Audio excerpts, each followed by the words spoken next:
Mateus, capítulo 6, Mateus, capítulo 6, versículo 9. O título dessa mensagem é: O reino de Deus não é religião. O título é: O reino de Deus não é religião. Antes de eu começar a pregar quanto isso que você acha, deixa eu só dar o último aviso de Israel. Dia 28 de janeiro nós estamos, a nossa igreja, com uma caravana para Israel. E o que tem impactado muitas pessoas, tem até um banner ali fora, pessoas entram em contato comigo e falam: apóstolo, por que essa caravana está tão barata? Eu fui numa caravana que estava 15 mil reais, essa caravana está tão barata. Eu falo, porque ela não tem fins lucrativos. O nosso fim, nossa maior motivação é levar as pessoas a sonharem, a chegar e pisar na Terra Santa, andar naquele lugar, profeticamente. É um encontro de 9 dias, onde Deus vai falar poderosamente com você. Então não tem motivação de lucro, não tem nenhum tipo de motivação, nada disso. Vocês, quando compram o pacote, vocês depositam o dinheiro direto para a operadora. Pastor que está aqui, Marcelo, pastor Andréia, eu boto a mão no dinheiro? Não, vai direto para lá, não vem nada comigo. E Deus sabe a motivação do coração de cada um. A minha intenção é que vocês passem um tempo conosco lá, no Muro das Lamentações, no Jardim do Getsemane. Vamos andar de barco no Mar da Galileia, ministrações em cada lugar, andar em lugares que você nunca andou e viver o que você nunca viveu, tanto espiritualmente como uma viagem. E para um lazer, essa caravana vai passar por Paris. Olha que benção. Cutuca seu marido e fala assim: Paris? Que isso? Quem diria que tu ia tomar um sorvete ali na praça ali da Torre Eiffel? Glória a Deus. Eu profetizo isso na sua vida, amém? Qualquer coisa é só me procurar e perguntar: apóstolo, eu quero ir. Vamos lá? Olha pro teu irmão e fala assim, ó: Por essa razão, vós orareis, Pai nosso que está no céu, santificado seja o teu nome. Venha o teu reino, seja feita a tua vontade, assim na terra como no céu. Diga: venha o teu reino, assim na terra como no céu. Só essa parte. A Bíblia, irmãos, não é um livro religioso. Eu quero quebrar alguns paradigmas aqui. E hoje, dentro de uma legitimação de 12, eu quero trazer um ensinamento para vocês, além de pregar. A Bíblia não é um livro religioso. A Bíblia não tem o Velho Testamento e o Novo Testamento. A Bíblia, primeiramente, ela tem o Antigo Testamento e o Novo Testamento. O Antigo Testamento não significa que é antiquadro, que perdeu valor e caiu em desuso. A palavra Antigo Testamento é um testamento que foi entregue na antiguidade. Porque 1500 anos antes de Cristo não era era comum, como dizem os homens, né? Nós falamos sobre a era de Cristo, antes de Cristo, a época de Cristo, a era comum. Não. Era 1500 antes de Cristo, era considerado antiguidade. Então a palavra Antigo Testamento é o testamento que foi entregue na antiguidade. Na época não significa que ele caiu em desuso porque é antigo ou que se não usa mais. Primeiro erro. Sem Antigo Testamento não tem como se comprovar a veracidade do Novo Testamento. Porque o que dá veracidade ao Novo Testamento é quando nós lemos o Antigo Testamento. As promessas de Deus no Antigo Testamento se cumprindo no Novo. Então, o Antigo Testamento e o Novo Testamento, olha o que é um testamento. Para você entender o que é um testamento. Para alguém abrir um testamento, alguém tem que morrer, amém? Quem está entendendo? Está começando a entender logo no início da pregação? Pronto. Tem gente que já pega, já até sei, pode até ir embora, não sei se ele vai pregar. Mas aí Deus vai te surpreender no meio do caminho. Mas para você abrir um testamento e tomar posse, um testamento ele tem uma herança. E para você tomar posse de uma herança, você tem que ter legalidade. Tem que ter direitos legais.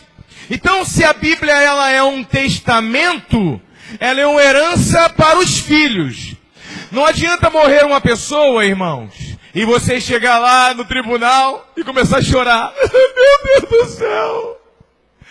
Você está chorando, deve ser a viúva, deve ser o filho, deve ser... Eu tenho direito. Isso é o quê? O que você tem de direito?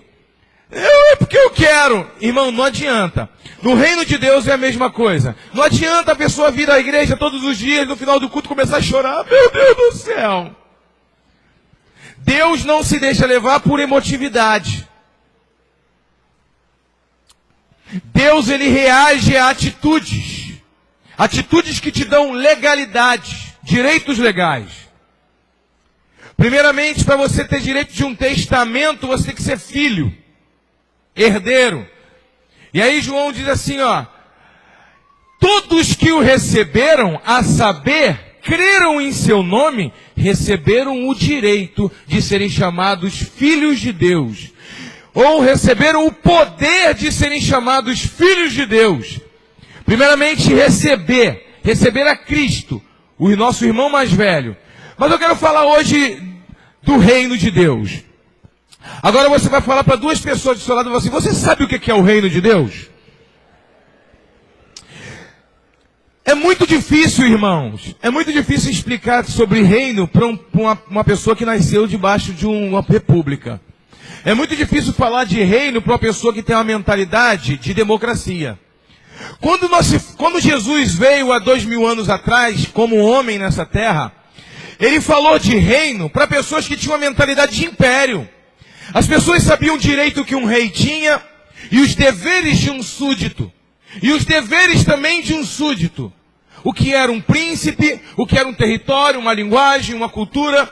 As pessoas daquela época tinham essa mentalidade impregnada nelas. Não porque elas estudaram no livro de história. Não porque elas se debruçaram sobre um livro de história. Elas absorveram na sua convivência. Eles viviam o império, o reino. Então Jesus usa a linguagem que eles viviam. Se hoje eu chegar aqui agora e falar do reino, vocês vão ter que associar com a era medieval ou com uma outra situação. Porque não passa na mente de vocês o entendimento de reino. Então foi muito fácil para o diabo deturpar a palavra de Deus e transformar a proposta de redenção do Evangelho. Obrigado, filho. A proposta de redenção do Evangelho num ato religioso. Jesus, ele não veio para estabelecer uma religião, primeiramente. O primeiro erro. Jesus não foi um religioso, ao contrário, os seus maiores opositores eram os religiosos. Jesus não se afiliou a nenhum partido político. Jesus não se afiliou, em momento nenhum, a nenhum partido religioso. Nem dos saduceus, nem dos fariseus, nem dos escribas, nem dos herodianos, nenhum deles. Não é que Jesus não se importava com isso, ou que ele era alheio a isso, mas ele não veio com esse propósito. Ele veio com um propósito e ele não quis desviar o seu propósito. Ele veio estabelecer um reino. Ele veio estabelecer o reino de Deus aqui na terra. Então, quando os discípulos perguntam: Senhor, nos ensina a orar. Jesus, ele não está ensinando você a fazer uma reza, algo repetitivo. Ele está querendo ensinar um princípio. Porque o que é ensinado, naquilo que é ensinado, incutido, o que você retém é o princípio. É algo basilar, a base. De tudo que tua mãe te ensinou, você só vai lembrar a base. Aquilo que ela repetia várias vezes, como um pilar na família, é o que você gravou. As coisas que ela falou esporadicamente, você nem lembra. Mas existem coisas que ela te falou, que você nunca mais esquece. Porque ela fez uma marcação, repetindo isso várias vezes. Então, Jesus diz assim: orem assim, Pai nosso que está no céu. Primeiramente ele diz: olha, você tem um pai lá no céu. Quero que você diga isso. Olha para o demônio e fala: você tem um pai lá no céu. Venha a nós o vosso reino, venha a nós o vosso reino. Seja feita a tua vontade, aqui na terra como no céu. Seja feita a tua vontade. Jesus disse: olha, o reino de Deus chegou. Se vocês expulsam o demônio, se vocês já ressuscitam mortos, se vocês fazem essas coisas, então o reino de Deus chegou. Então nós podemos falar de um reino vindouro. E aí eu vou dizer que a Bíblia diz que o reino de Deus já está entre nós. O reino de Deus já está no nosso meio, porém ele não é revelado a todos.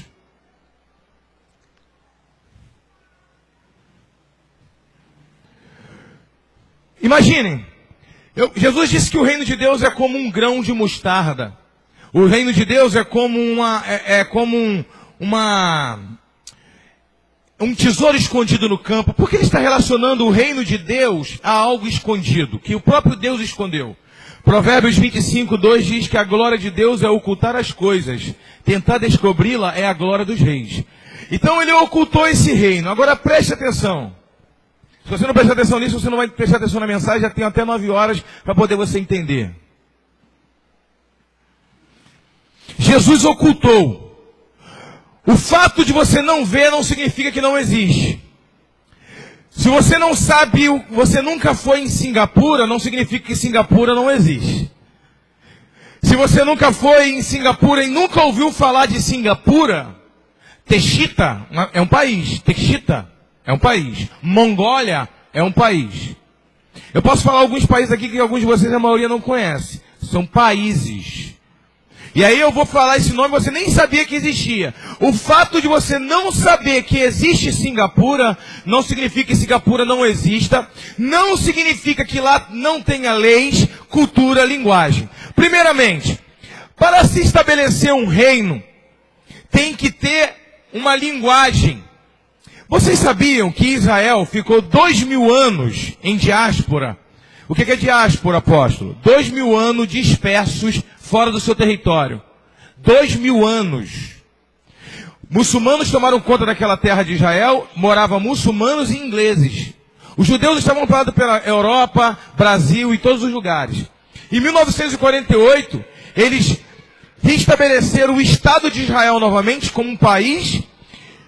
E houve aquela guerra, porque acreditavam que Israel não deveria voltar a ser um país, porque 2000 anos se passaram. Quantos países que se perderam, se diluíram no meio da nação? Que Israel não é mais um país, porque Israel não vive mais no território há 2000 anos. Então Israel conseguiu se tornar um país através de uma votação de 25 homens. 12 embaixadores do mundo inteiro votaram para Israel não voltar a ser um país. Dizendo que Israel não pode voltar a ser um país, porque Israel não é mais um país. 2000 anos fora do solo, não é um país.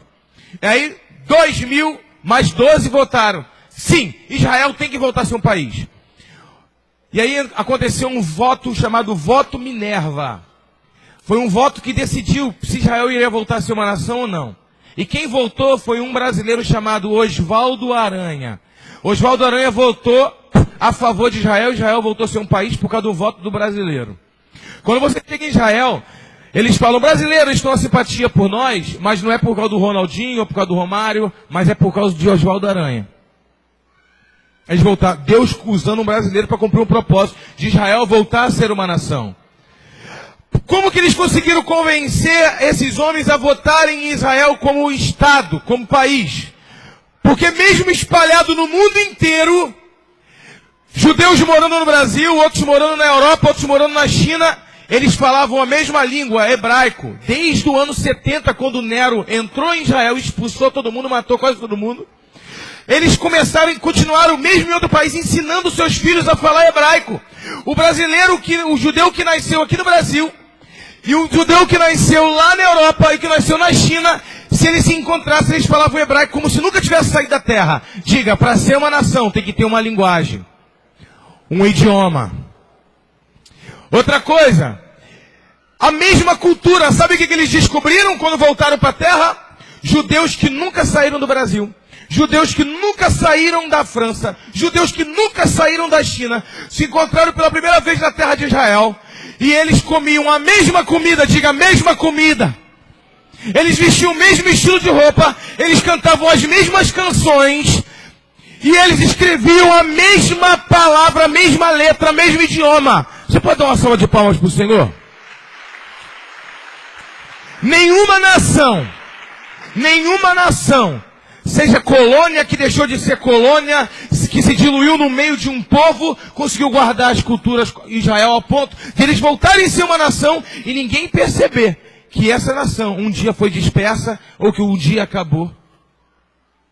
Mas por que eles conseguiram esse direito de ser uma nação novamente? porque eles tinham uma cultura, porque eles tinham uma roupa, um jeito, um trejeito, porque eles tinham uma linguagem. Mas o melhor, o que faz uma nação é uma constituição. Digam uma constituição. Cada nação tem uma constituição. E Israel já tinha uma constituição. A constituição de Israel estava pautada na palavra. Por isso que não se perdeu. O que é o reino de Deus? Diga, o reino de Deus é uma pátria. Você pode dar uma salva de palmas para o Senhor?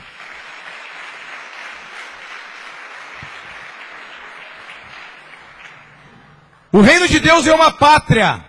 O reino de Deus é um lugar onde tem um rei. E esse rei esteve aqui na terra. Ele caminhou no nosso meio. Ele falou conosco. Ele morreu, ressuscitou e continua agora no nosso meio. Mas ele está inserido no reino dele, no reino original. Olha que tremendo. Ele esteve aqui. E a maioria das pessoas não compreenderam a linguagem dele. Ele falava com as multidões, e as multidões não entendiam, iam para casa sem entender. Então ele juntava os 12 deles, e os 12 perguntavam, me explica, o que o senhor quis dizer com essa palavra?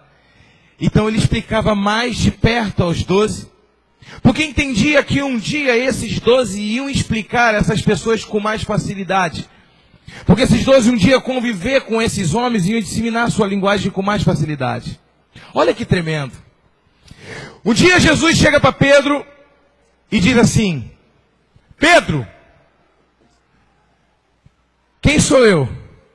Quem diz que eu sou? Pedro diz, tu és o Filho de Deus, o Cristo, o Filho de Deus. Pois bem, porque não foi homem que te disse isso ou que te revelou, mas foi o Espírito de Deus. Pedro, Simão, o teu nome, tu és agora é Pedro.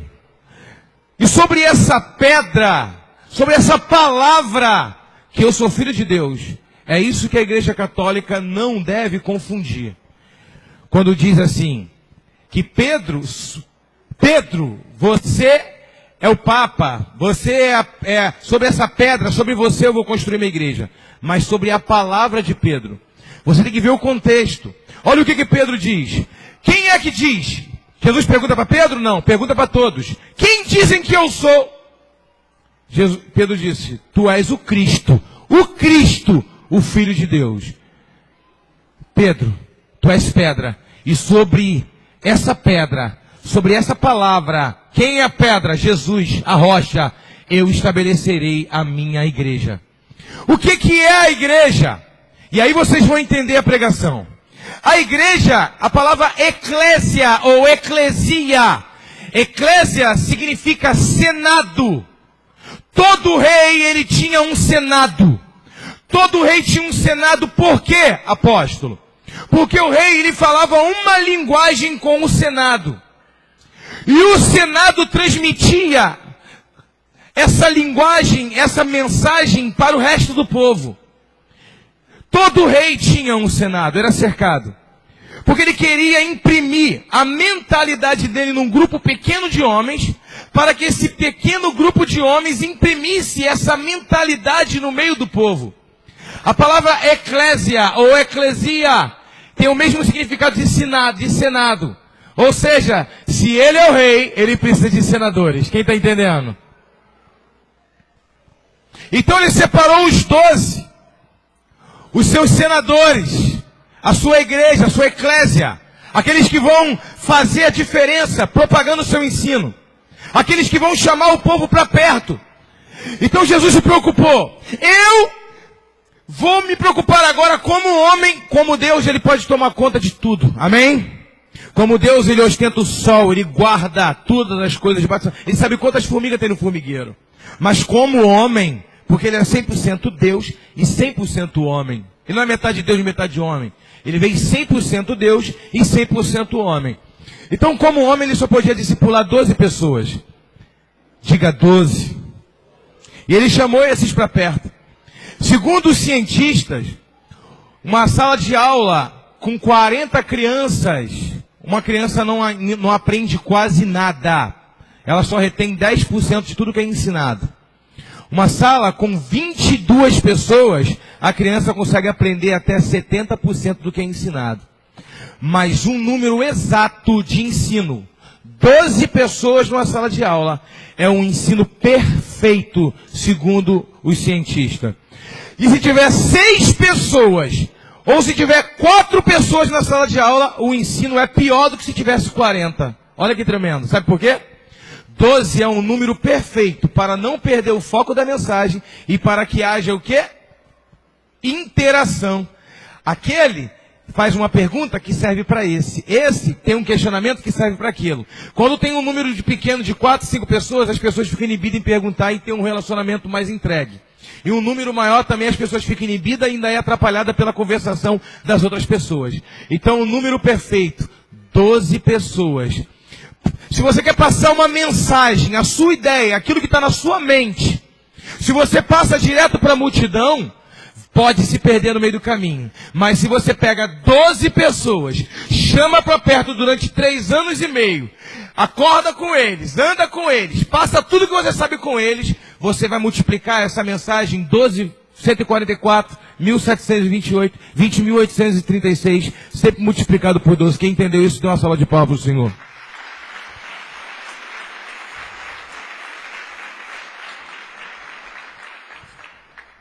Porque até Jesus sabe diferenciar poder de ensinamento. Uma igreja pode ter muito poder, cheio de dons do Espírito, mas se não tiver ensinamento não serve para nada. Jesus disse que nós temos que saber fazer diferenciação entre poder e ensinamento. E agrupar os dois para que a igreja seja perfeita. Tem que ter poder, mas tem que ter ensinamento. No meio da multidão Jesus fazia poder, milagre. No meio dos 12 Jesus trazia ensinamento. Então Jesus separa pessoas que chamam para si responsabilidade de ensinar o restante do povo. Pessoas que vão passar, traduzir a mentalidade do rei para o povo. E não só isso, para que o povo não seja dependente do Senado. Para que o povo não seja dependente do Senado. O que o Senado tem? A responsabilidade do Senado é não só comunicar a vontade do rei para o povo, mas imprimir essa mentalidade na mente do povo, para que o povo, quando estiver com o rei, saiba se comunicar com o rei, igual o Senado sabe. Ensinar as pessoas maturidade espiritual. Porque um líder, ele não pode ensinar as pessoas a ser dependente dele. Se um discípulo é dependente do líder, esse líder é um péssimo líder. Mas se um discípulo, ele está pronto a ser membro, a ser líder em qualquer lugar do mundo ou qualquer igreja, ele está pronto para propagar a mensagem. Ele não tem um vício constitucionalizado. Ele não tem um vício denominacional. Ele é um cidadão do reino de Deus. Quem pode dar uma salva de palmas para o Senhor?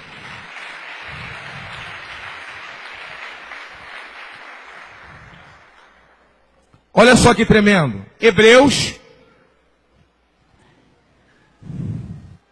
capítulo 9. Hebreus 11. Vocês vão sair daqui hoje entendendo quem vocês são. E quando vocês entenderem quem vocês são, vocês nunca mais vão viver sem ter o que vocês têm. Viver sem ter o que vocês têm direito.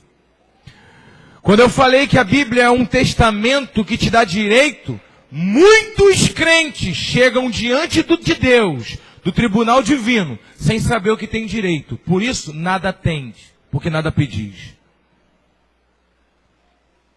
Crentes que vivem como se não fossem filhos de Deus.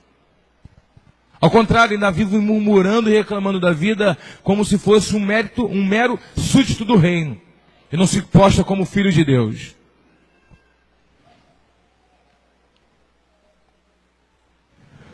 Versículo 11.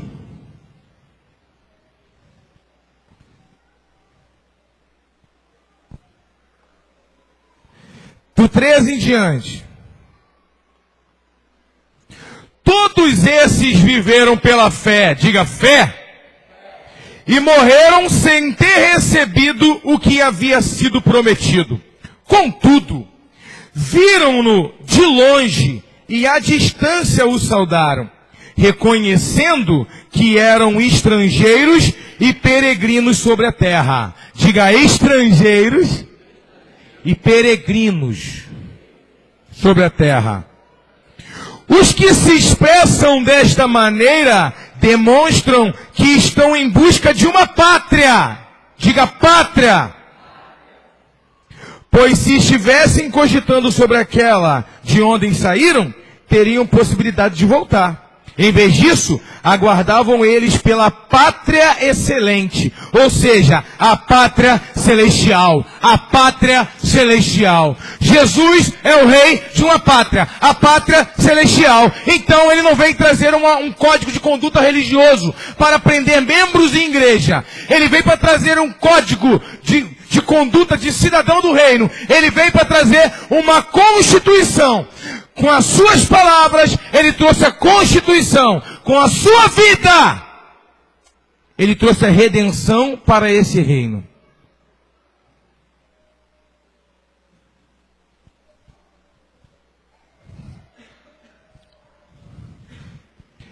Imagine.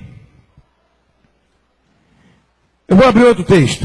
Hoje nós vamos ler Bíblia. Olha para o teu irmão e fala assim, hoje nós vamos ler Bíblia. Porque o bom mesmo é Bíblia, irmão. Eu não sei falar nada de mim. Eu gosto de falar da Bíblia. Se eu falar de mim, você vai dizer, é um entendimento que ele tem. Agora, se eu abrir a Bíblia, você vai entender, é Deus.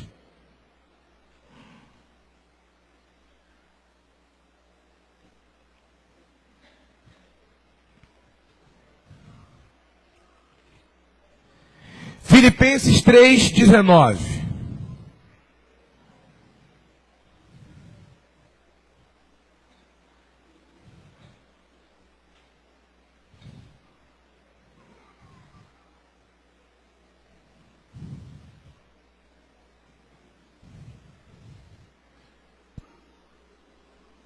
Diz assim: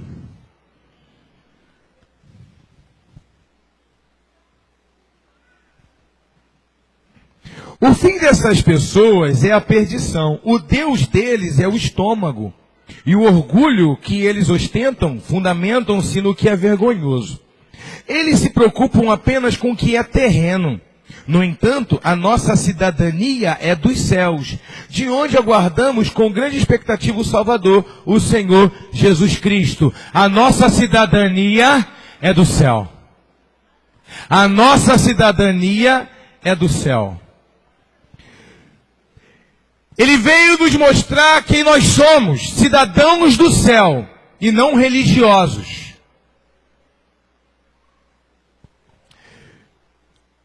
Imagine só Portugal. Portugal, quando descobriu o Brasil, vamos usar uma linguagem descobriu, embora os índios já moravam aqui, mas é a linguagem do mundo antigo. Eles descobriram. Então, houve uma expedição e descobriu o Brasil. Pronto. E aí, quando chegou aqui no Brasil, eles implantaram um governo português. Nós começamos a falar português, começamos a usar roupa de português, começamos a comer arroz e feijão, comida de português. Você comia só, os índios comiam raízes e se alimentavam de animais. Vamos dizer assim, começamos a comer a comida deles, começamos a falar a língua deles. Então o rei de Portugal passou a ser o rei do Brasil. Ele enviou pessoas na frente dele, primeiro para colonizar. Ele enviou cidadãos do reino de Portugal aqui na frente, para começar o trabalho. Depois que o reino já estava estabelecido aqui, que o povo começou a aderir ao reino, o que o rei de Portugal fez? Eu posso falar isso do rei de Portugal, o rei da Espanha, o rei da França, o rei da Inglaterra. Eles fizeram isso também nos países colonizados.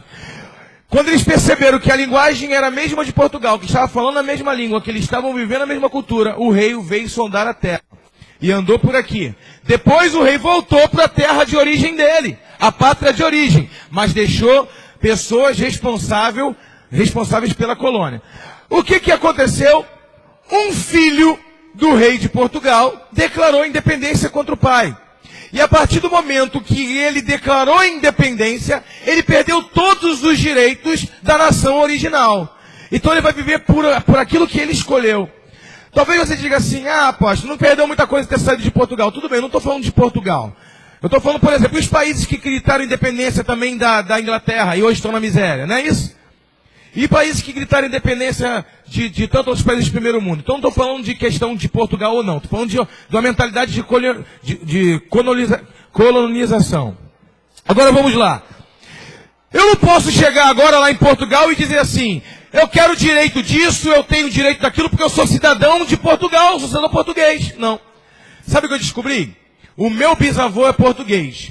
A minha bisavó é italiana.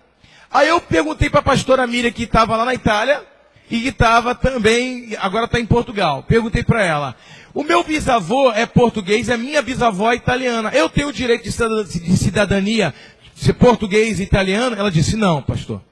Só até o avô. Bisavô não tem mais direito. Ou seja, eu não tenho direito. Eu não sou cidadão daquela terra. Se Portugal fosse uma colônia ainda dependente de se aqui fosse uma colônia dependente de Portugal, eu não precisaria de autorização para morar lá. Eu poderia ter livre acesso.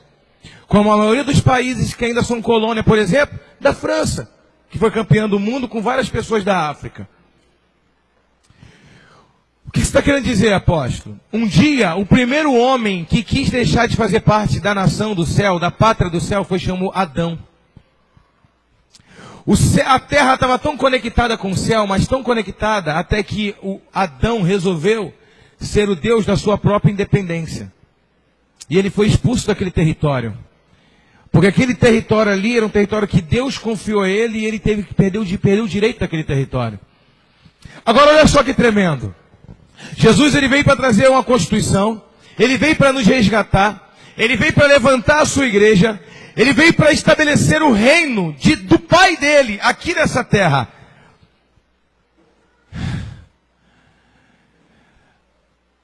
Quando você faz parte de um reino, você fala uma linguagem. Imagine a linguagem que Jesus implantou aqui nessa terra. Ele disse, eu vou para o Pai, e virá sobre vocês poder. Diga poder. E quando o homem recebeu esse poder, ele começou a falar em línguas. Apóstolo Paulo disse, se você fala em línguas, homem nenhum vai te entender. Mas quando você fala em línguas, o céu te compreende. Porque você fala a linguagem do céu. Quem pode dar uma salva de palmas para o Senhor? Isso tudo é para te lembrar que você é cidadão, não daqui, mas é do céu. Você já vive aqui nessa terra, mas você já é cidadão do céu. Você não está vivendo, apóstolo. Imagina Jesus, ele chegou aqui nessa terra e ele começou a dizer, lá no meu reino, não tem dor. No meu reino, não tem perseguição. No meu reino não tem corrupção. No meu reino, não tem doença. No meu reino não tem morte. No meu reino, não tem vanglória nem egoísmo. No meu reino. Ele começa a falar e as pessoas começam a duvidar do reino dele. As pessoas, que história é essa? No meu reino, é um reino de amor. Ele começa a falar, imagina só, que um homem da Bahamas, um homem, imagina um outro país, chega aqui no Brasil e começa a falar, lá no reino onde eu moro, do país que eu venho, funciona a lei, funciona assim, assim, assado. O que é isso? Imagine outra coisa, um exemplo, eu quero botar vocês para pensar. Imagine que nós não vivêssemos na era da tecnologia. Imagine que não tivesse geladeira, nem energia elétrica, nem foto, nem telefone, nada. Imagina. Ou seja, se você tivesse vida, imagina, né, que você vivesse. Tira toda a tecnologia. E aí chega uma pessoa lá do Alasca, ele vem para cá no Brasil. E ele diz assim, lá da onde eu venho é muito frio. Muito frio. E você é um nordestino que nunca saiu do Ceará. Quem está entendendo? E aí o cara fala de frio. O que é frio? Frio é uma sensação que nós sentimos na pele por causa da temperatura que é muito baixa. Porque lá tem gelo, neve. O que é neve? O que é neve? Neve é gelo que cai do céu. Gelo do céu No meu país cai gelo do céu.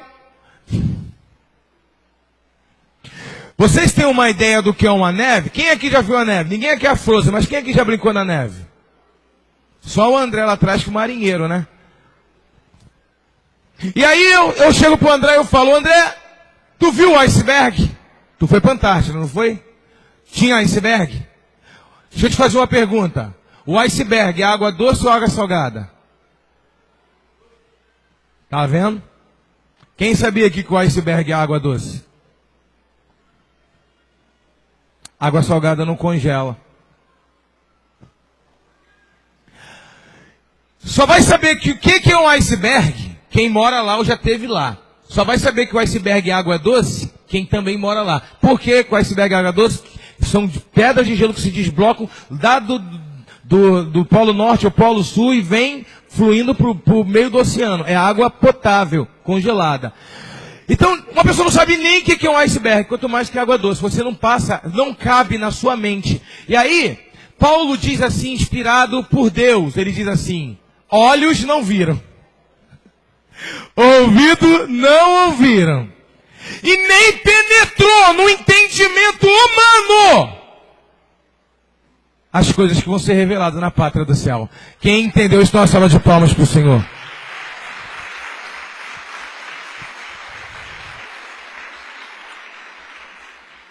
O problema todo, irmãos, que hoje você tem tecnologia, você sabe o que é um gelo. Mas não tem tecnologia que revele o que nós vamos ter direito no reino dos céus. Primeiramente, para você ser de um reino, você tem que nascer nele. Quem nasce no Brasil? Quem falou ferrado? Tá amarrado, brincadeira. Quem nasce no Brasil? Brasileiro, irmão. Quem nasce na Austrália? Quem nasce na Mongólia?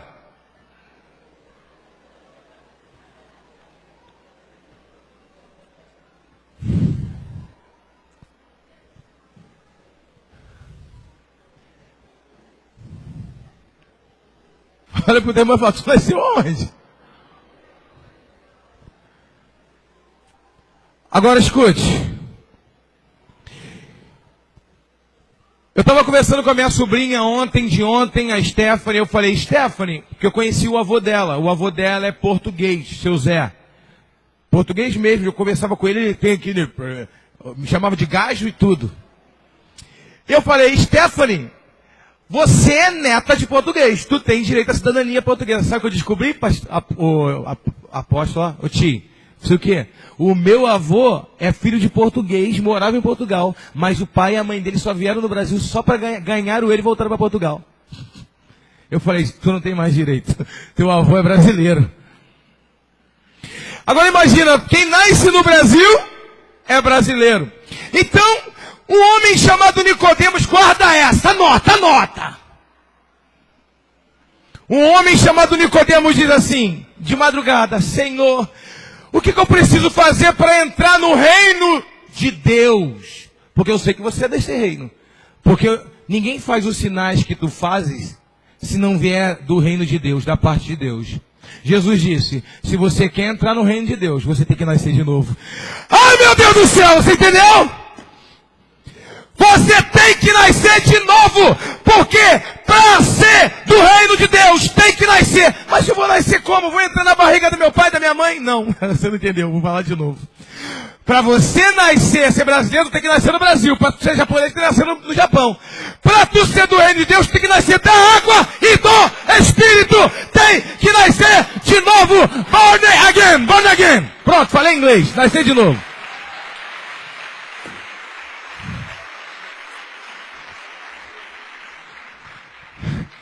Aí o homem que é carnal disse, eu quero entrar no reino de Deus. Esse homem veio me trazer uma mensagem do reino. Ele não entendeu. Como é que eu faço? Eu tenho que nascer da barriga da minha mãe, Jesus disse. Você é mestre da lei, um homem inteligentíssimo, um homem que estuda a Bíblia desde 12 anos de idade, um homem que, com 12 anos de idade já sabia a Bíblia decorada, a Torá, na cabeça, um homem que se debruçou sobre o ensino. Como é que você pode ser tão inocente assim? Acaso pode um homem nascer de novo da barriga da sua mãe? Eu estou falando do nascimento espiritual, porque o reino, esse reino é espiritual. E para você ser cidadão dele, você tem que nascer da água e do Espírito. Por isso tem muitos crentes, eu vou repetir, tem muito crente que é crente, mas não é cidadão do reino.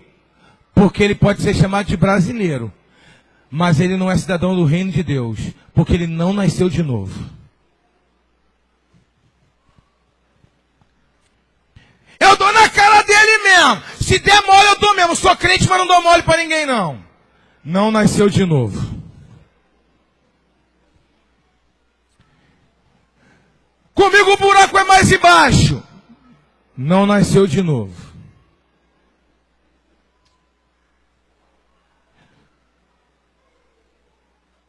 Quem tem esse tipo de atitude, você tem a tua nacionalidade, mas você não nasceu de novo.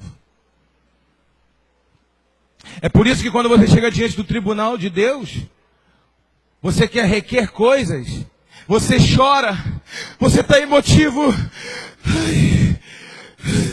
E aí Jesus disse, você quer orar para receber algo? Não faça como os fariseus com orações repetitivas e vãs. Aquilo que você pede todos os dias, sem ter direito de receber e nunca recebe. Isso é uma oração repetitiva e vã. Mas aqueles que são filhos de Deus, ele diz assim, ó, batei, batei e abri-se-vos-á. Pedi, pedi e dá-se-vos-á. Há uma diferença até na oração de quem é filho de Deus, de quem não é. Quem não... Por isso que ele começa assim, como é que eu faço para orar, Senhor? Me ensina a orar. A primeira coisa que ele diz, Pai nosso, que estás no céu, santificado seja o teu nome. Ou seja, teu nome é santo. Reconhecer a grandiosidade de Deus. Segundo. Terceiro, venha a nós o vosso reino, e seja feita a tua vontade, aqui na terra, como no céu. Aqui na terra, como no céu.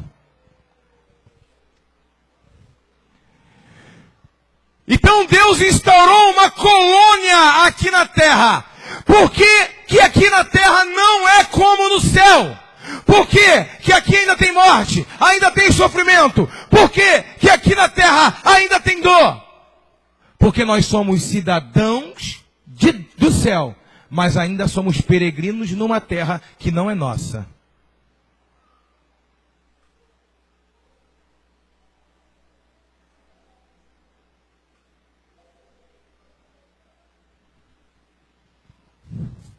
Sois peregrinos. As promessas nenhumas se cumpriram na vida de Isaac, nem de Jacó, nenhum deles. Nenhum deles eles viram a promessa de Deus se cumprir deles em vida. Mas Hebreus diz que eles olharam e contemplaram com os olhos da fé. E perceberam que a promessa deles estava no futuro. Porque eles não eram daqui. Eles eram somente peregrinos e ansiavam pela pátria. Qual pátria? Não qualquer pátria. A pátria celestial. O reino de Deus chegou. Quando um desbravador chegou, quando Cristóvão Colombo chegou, imagino, no Paraguai, eu deduzo porque eles falam espanhol, embora eles falem ainda o Tupi-Guarani, o brasileiro perdeu o Tupi-Guarani. É muito difícil encontrar um brasileiro que faça Tupi-Guarani, mas ainda os paraguaios, metade da população fala o Tupi-Guarani. Embora nós tenhamos muitas palavras em Tupi-Guarani, Jussara é Tupi-Guarani, são nomes Tupi-Guarani. Jussara original não é com 2 S, é com C cedilha, que vem do Tupi-Guarani. Nós temos muitas palavras que vêm, Luiz é do Tupi-Guarani, Luiz com Z, não com S, Tupi-Guarani. Nós temos, mas nem sabemos. Carioca. Todo mundo sabe assim, eu sou carioca, mas não sabe o que significa a palavra carioca, significa homem branco em Tupi-Guarani. Nós temos heranças, mas nem percebemos mais. Por quê?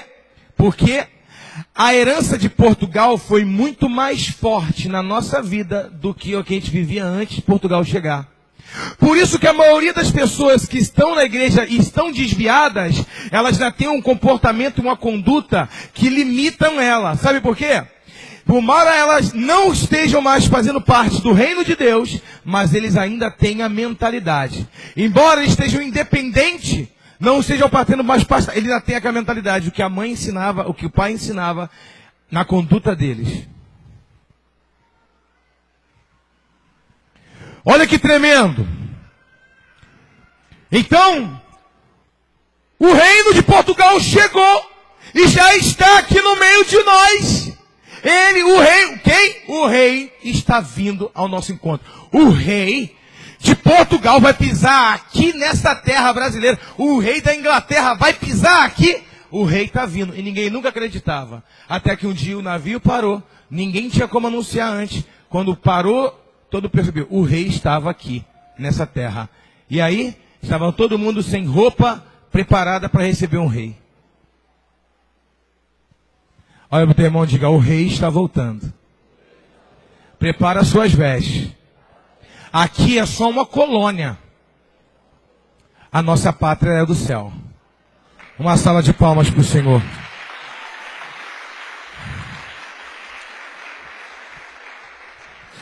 Satanás, capiroto, cão, calça curta, tem vários nomes. Ele é chamado de o príncipe das trevas. O príncipe das trevas. A palavra trevas, em hebraico, ela tem uma denotação de engano, ignorância. A palavra trevas significa ignorância. Por quê que a palavra trevas significa ignorância? A palavra aluno, tem algum professor aqui? Professora. A palavra aluno significa sem luz. A palavra a letra A é negativo. Significa uma negação. Não luz. Aluno, em latim, ou no grego, luno, luz. Aluno, não luz. Que ele é iluminado pelo conhecimento. Quando o professor ensina algo que uma pessoa não sabe, aquele professor iluminou a mente daquela pessoa. Por isso que a palavra conhecer a verdade, conhecer, tem uma conotação de luz. Jesus disse, vocês são a luz do mundo. Vocês vão iluminar a mente de outras pessoas. Então a palavra aluno é sem luz. Então logo nós entendemos que se luz, aluno é sem luz, as trevas, elas representam a ignorância. O diabo, ele quer fazer você permanecer na ignorância. E eu não estou falando aqui da ignorância no sentido de, fulano é muito ignorante. O vocabulário do Brasil é muito rico. Amém? É muito rico. E aí quando fala que a pessoa é ignorante, a gente pensa o quê? Fulano é ignorante, né? Ignorante é a beça. Não, a palavra ignorante é aquele que ignora. Aquele que desconhece. Aquele que está debaixo do engano. Teu marido tem um amante. Não sei não. Aí tu descobre que tu não é mais um ignorante. Tu sabe a verdade. Tu ignora. Todo tipo de engano é aquilo que você não sabe. A verdade não foi esclarecida para você. Então o diabo, ele é o príncipe do engano.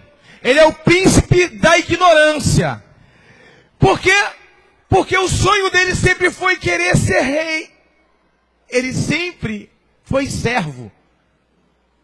Porque ele é criatura. O único rei é Deus, Senhor e seu Filho. Então ele queria ser rei no céu. Ele não conseguiu ser rei no céu. Ele foi expulso na terra. Na terra, ele ganhou a nomenclatura de príncipe das trevas. Então, no céu eu não sou rei. Aqui na terra, eu sou príncipe. Então eu quero reinar. Um rei tem que reinar. Então, se eu convencer as pessoas a continuar na sua ignorância, pelo menos eu vou reinar nas trevas da ignorância dos meus súditos. Olha para o teu irmão e fala, está amarrado. Diga hoje, o Senhor lança luz na minha mente. Por isso a Bíblia diz assim, ó, porque Satanás cegou o entendimento dos incrédulos, para que vendo não veja, ouvindo não ouça, e não entenda, e não seja liberto, que não compreenda a palavra de Deus. Ele é o pai da negação, das trevas. Então o que Jesus nos chamou para ser? O senado dele. Jesus nos chamou para ser aquele que entra na realidade de uma pessoa. acende a luz de Cristo na vida daquela pessoa. E a vida daquela pessoa nunca mais é a mesma. Nós somos a luz do mundo. Por isso nós trabalhamos com células. Por isso que nós somos embaixadores. Você sabe o que é um embaixador? Ele está numa terra que não é dele, mas a terra, o lugar que ele pisa é dele. Você sabia que o embaixador dos Estados Unidos ou do Japão, ou até mesmo o embaixador do Brasil, em qualquer país, ele não pode ser preso? Se ele for pego roubando ou fazendo alguma coisa ou agredindo alguém, tem que mandar a Polícia Federal do Brasil vir prender. Ninguém pode botar a mão nele, porque embora ele esteja no solo americano, ele é cidadão do Brasil. Ninguém pode tocar nele. Quem entendeu isso? Por isso o apóstolo Paulo diz, vocês são embaixadores de Cristo. Vocês estão na terra, mas vocês não são da terra. Mas ninguém pode tocar em você, porque você é cidadão do céu. Dá outra salva de palmas para o Senhor. Glória a Deus! Glória a Deus! Aleluia! Agora outra coisa tremenda. Ministério de Louvor pode até vir para cá. Essa mensagem é muito comprida. De repente eu vou pegar ela parte 2. Pode vir, mas continua. Escute. Nós somos cidadãos do céu. Estamos numa colônia que não é perfeita ainda. Porque essa colônia, ela ainda não é completamente tomada pela mentalidade do reino da nossa pátria celestial. Por isso tem imperfeições. Nós somos cidadãos que temos uma promessa de viver num reino perfeito, sem dor, sem sofrimento, mas enquanto isso estamos numa colônia. Não estamos ainda no reino. Quando nós viajamos de avião, você tem que ter um passaporte para entrar em outro território. E aí quando você entra na Polícia Federal, a mulher olha o teu passaporte e olha o seu rosto.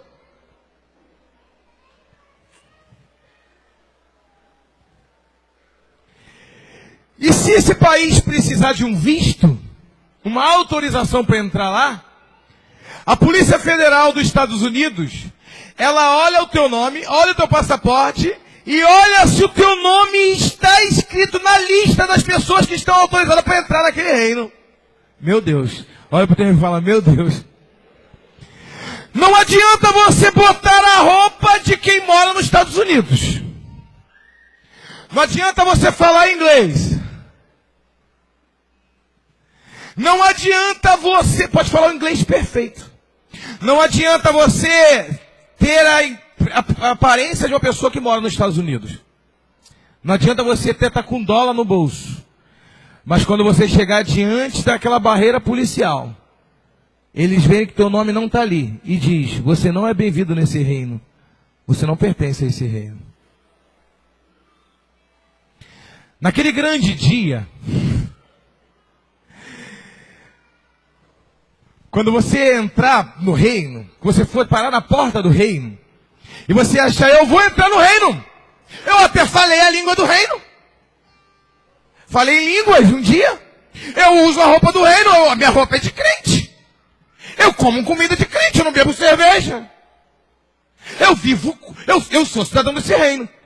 E aí quando você chegar, eu tenho até a carteirinha, o green card. Eu tenho o green card no meu bolso aqui, ó. Diácono, presbítero, não sei o que lá. Eu tenho carteirinha. E aí quando tu chegar naquela barreira do céu, teu nome não consta no livro da vida. Apartai-vos de mim, maldito, que eu não te conheço. Você foi chamado para ser cidadão do céu, mas tu viveu como se fosse cidadão da terra. E o teu lugar é condenação e morte eterna. Apartai-vos de mim, maldito, que eu não te conheço.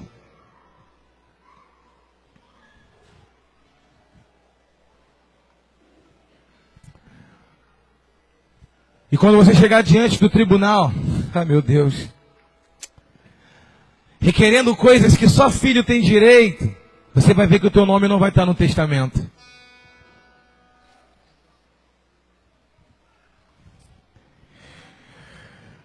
E para terminar essa mensagem, sei que todos vocês compreenderam. Amém? Escute isso. O embaixador, ele está nos Estados Unidos, ele é um brasileiro. Ele está em solo americano, mas ele é brasileiro. Ele não é cidadão de lá. Ninguém de lá pode tocar nele. Ele está lá, mas ele é brasileiro. Os Estados Unidos está em crise. Mas quem sustenta o brasileiro lá é a pátria dele. Quem está entendendo? Você está aqui nessa terra, mas você é sustentado pela pátria celestial. É Deus que te sustenta. Uma salva de palmas para Ele! Por isso Jesus disse, não se preocupe com o que você vai comer, com o que você vai beber, com o que você vai vestir, porque os pagãos correm atrás dessas coisas. O meu Pai que está no céu sabe de todas as suas necessidades e vai suprir todas as suas necessidades, porque vocês são cidadão do céu e não cidadão da terra. Se você é cidadão do céu, se coloca em pé e começa a falar em língua.